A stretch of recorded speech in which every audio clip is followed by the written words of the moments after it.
J'avais envie de revenir avec vous sur l'interview de Vladimir Poutine par le présentateur américain Tucker Carlson et voir ce que cette interview nous apprend de la guerre en Ukraine et de Vladimir Poutine. Alors tout d'abord, il faut parler de Tucker Carlson. C'est un présentateur américain, un ancien présentateur aussi de la Fox, donc un peu l'équivalent chez nous de CNews, et qui par ses positions peut être classé à la droite, voire à l'extrême droite. C'est un grand soutien de Donald Trump, c'est un grand soutien de ce qu'on peut appeler les valeurs traditionnelles de l'Amérique, c'est aussi un isolationniste, etc., etc. Il faut parler du fait qu'en 2023, Tucker Carlson a quitté la Fox. Alors, c'est pas très clair les raisons qui entourent son départ. Il y a des questions, selon le New York Times, de désaccord de ligne éditoriale, aussi potentiellement de propos racistes tenus par SMS, etc., etc. Mais ça, ce sont des bruits de couloir et on ne sait pas vraiment plus par rapport à ça. Par contre, ce qui est intéressant, c'est que Tucker Carlson est un grand admirateur de ce qu'on peut appeler la pensée illibérale. Donc la pensée illibérale, c'est une pensée selon laquelle il faut assujettir le pouvoir par l'exécutif. Donc en gros, c'est quelque chose qui est un peu un système hybride entre la démocratie et la dictature. Le grand champion de l'illibéralisme, c'est une personne comme Viktor Orban en Hongrie ou bien sûr le Premier ministre israélien Benjamin Netanyahou. Donc l'idée, c'est de casser au maximum ce qu'on appelle les contre-pouvoirs, à savoir le pouvoir législatif ou le pouvoir judiciaire.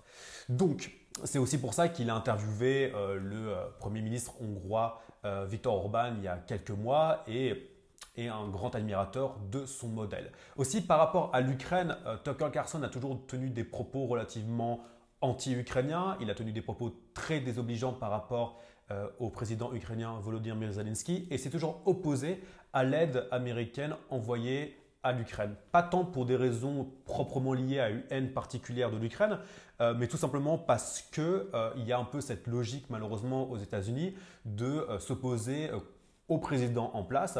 Donc en gros l'idée c'est que les républicains vont toujours s'opposer au président Biden, même si ça va dans leurs intérêts. L'exemple le plus récent, c'est les républicains qui se sont opposés à une aide fédérale qui devait être envoyée aux États du sud des États-Unis pour faire face aux vagues d'immigration massive actuellement en provenance d'Amérique latine.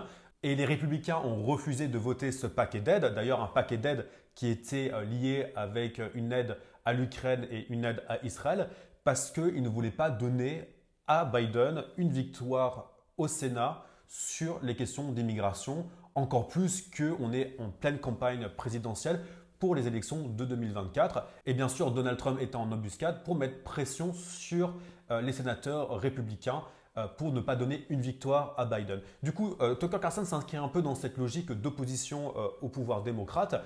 Et voilà comment on pourrait résumer cette interview. Il y a une demi-heure qui est consacrée à l'histoire de la Russie et de l'Ukraine selon le prisme de Poutine. Là, on n'apprend pas grand-chose. C'est quelque chose que Poutine répète continuellement. Il a écrit il a écrit un petit essai en 2021 pour expliquer que la Russie et l'Ukraine ne sont qu'un même peuple, que la Russie est née à Kiev, que l'Ukraine est une invention des bolcheviks lors de la révolution russe et que les Ukrainiens actuellement au pouvoir ne sont que des néo-nazis soutenus par l'Occident et qui héroïsent des personnes comme Stepan Bandera ou Roman Shukevich, etc., etc. Donc ça, c'est pas quelque chose de nouveau. C'est quelque chose que Vladimir Poutine dit et redit depuis des années. Et c'est quelque chose qu'il a aussi redit pendant une allocution aussi de une demi-heure, une heure sur l'histoire de l'Ukraine avant l'invasion russe de 2022. Donc c'est quelque chose qu'on connaît. Après, il part sur la question de la révolution de Maïdan en disant que c'est un coup d'État fomenté par la CIA. Il explique qu'il n'y a pas de démocratie en Ukraine. Il explique que l'État est un État nazi, etc., etc. Donc là, encore une fois, on n'apprend rien du tout. Il l'a dit à maintes reprises, on le sait, c'est le narratif du Kremlin, c'est quelque chose qu'on peut voir dans la propagande du Kremlin, on n'apprend rien par rapport à ça. Après, la seule chose qui aurait pu être intéressante, c'est le fait qu'ils ont parlé d'une potentielle attaque sur la Pologne et sur les pays baltes. Vladimir Poutine a dit qu'il n'y a aucun danger, qu'il n'attaquera jamais. On sait ce que les promesses de Poutine engagent. Alors par rapport à la Pologne, je ne pense pas que la Russie s'essayerait à attaquer la Pologne. Par contre, les pays baltes, c'est quelque chose qui est vraiment sur la table. Dans le sens où, si on suit le narratif de Vladimir Poutine, il faut protéger les populations russophones opprimées. Du coup, le scénario de la Russie qui attaque les pays baltes pour protéger par exemple, je ne sais pas, les 40% de russophones d'Estonie n'est pas un scénario complètement impossible après la guerre d'Ukraine. Surtout que je pense qu'il y aurait une volonté géostratégique de la part de la Russie de réavoir une continuité territoriale avec les pays baltes et notamment pouvoir faire une jonction avec l'enclave de Kaliningrad qui a une forme de résidu de l'Union soviétique sur la mer Baltique. Tout ça bien sûr lié avec la Biélorussie qui n'est rien d'autre qu'un état fantoche de la Russie. Du coup, on n'apprend rien, ce sont vraiment les éléments de langage du Kremlin. Ce qui aurait été intéressant par contre de la part de Tucker Carlson, c'est d'interviewer sur certains sujets, notamment pourquoi pas interviewer sur la question des persécutions des protestants en Russie. Selon l'ONG chrétienne Porte Ouverte, il y a un véritable risque de persécution des chrétiens protestants en Russie, pour la simple et bonne raison qu'il y a bien sûr la volonté d'imposer l'orthodoxie, que les chrétiens protestants sont en général très proches de mouvements américains et de facto peuvent être considérés comme des agents étrangers, c'est notamment aussi le cas en Chine. Et du coup, selon les lois antiterroristes de 2016, il y a des restrictions envers les communautés chrétiennes protestantes en Russie et la persécution des témoins de Jéhovah. Alors, est-ce que les témoins de Jéhovah sont-ils des protestants? Ça, c'est un grand débat, on ne va pas rentrer dedans. Et c'est intéressant parce qu'en fait, au bout du compte, la base électorale de Donald Trump est une base aussi, entre autres, très fortement chrétienne, très fortement évangélique et très soucieuse des persécutions des chrétiens dans le monde. Donc c'est dommage, je trouve que Tucker Carlson, de manière bien sûr, je ne pense pas qu'il avait un intérêt à poser cette question, mais c'est dommage qu'il n'en ait pas parlé. Il y a aussi bien sûr, pourquoi est-ce qu'il n'a pas posé la question des crimes de guerre russes en Ukraine? Pourquoi est-ce qu'il n'a pas parlé des déportations d'enfants en Ukraine? Pourquoi il n'a pas parlé de la russification massive des populations ukrainiennes sous occupation russe? Donc ce sont des questions qui n'ont pas été posées, ce qui montre en fait au bout du compte soit le manque de transparence d'un journaliste comme Tucker Carlson, ou soit le fait que cette interview était vraiment un interview plus de propagande pour propager les propos du Kremlin. Et là encore, je ne suis pas forcément sûr et en fait, je vais vous expliquer pourquoi. Parce que ce qui m'a vraiment étonné quand j'ai regardé cette interview, c'est de dire pourquoi Vladimir Poutine n'utilise pas ce boulevard médiatique pour pouvoir s'adresser à l'électorat conservateur américain pro-Trump. Parce que rappelons-le, même si dans l'interview il a dit que bon, ça ne changera pas grand-chose si c'est Biden ou Trump, non, Poutine a un intérêt à ce que Trump gagne les élections en novembre 2024. Pour la simple et bonne raison que Trump a envie de se retirer de ce conflit. Qu'est-ce que ça veut dire? Retirer l'aide à l'Ukraine et laisser la Russie faire ce qu'elle a envie de faire.